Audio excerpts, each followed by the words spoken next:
السلام علیکم ورحمۃ اللہ وبرکاتہ۔ ہمارے یسیع اسلام چینل میں تمام طرح کی دینی و اسلامی باتیں اور قرآنی آیات کی جامع و مختصر تفسیر اور احادیث مبارکہ اور غیر معتبر روایتوں کا جائزہ، اسی طرح بزرگوں کے 5 اقوال اور اسی طرح رد فرقہ ضالہ وغیرہ مع دلائل ناظرین و سامعین کے سامنے ہم لاتے رہیں گے انشاءاللہ تعالی۔ اس لیے تمام ناظرین اور سامعین سے درخواست ہے کہ اس چینل سے جڑے رہیں اور دوسروں تک پہنچانے کی مکمل کوشش کریں۔ جزاکم اللہ۔ قول نمبر 1، مولانا یوسف صاحب کاندلوی رحمۃ اللہ علیہ فرماتے ہیں، جب ایمان کا کام کرنے والے لوگوں نے ایمان کے تقاضوں کو کمائیوں اور گھر کے تقاضوں پر مقدم کر دیا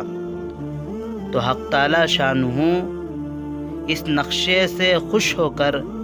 تمام عرب کی بسنے والی قوموں کو اسلام میں داخل کر دیا۔ قول نمبر 2، مولانا یوسف صاحب کاندلوی رحمۃ اللہ علیہ فرماتے ہیں، آپ صلی اللہ علیہ وسلم ایسی حالت میں دنیا سے تشریف لے گئے جب سارا عرب اسلام سے منور ہو چکا تھا اور مدینے کا ایک ایک گھر مال سے خالی ہو چکا تھا۔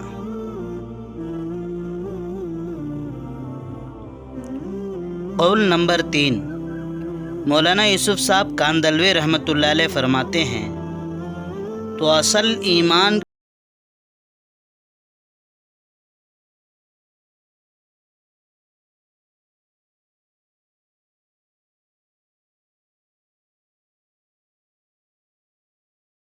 اللہ کے راستے میں چلا جائے، اور جب باہر کے آدمی دین سیکھنے کے لیے اس کے مقام پر آئیں تو یہاں بھی ان کے ساتھ لگ جائیں۔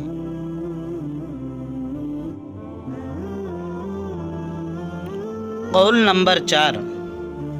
مولانا یوسف صاحب کاندلوی رحمۃ اللہ علیہ فرماتے ہیں،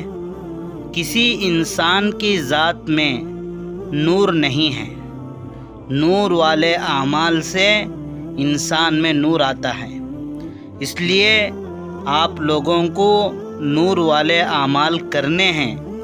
تاکہ آپ کے اندر نور آئے اور آپ کے ذریعے نور پھیلے، اور ظلمت والے اعمال سے اپنے آپ کو بچانا ہے تاکہ آپ ظلمت پھیلنے کا ذریعہ نہ بنیں۔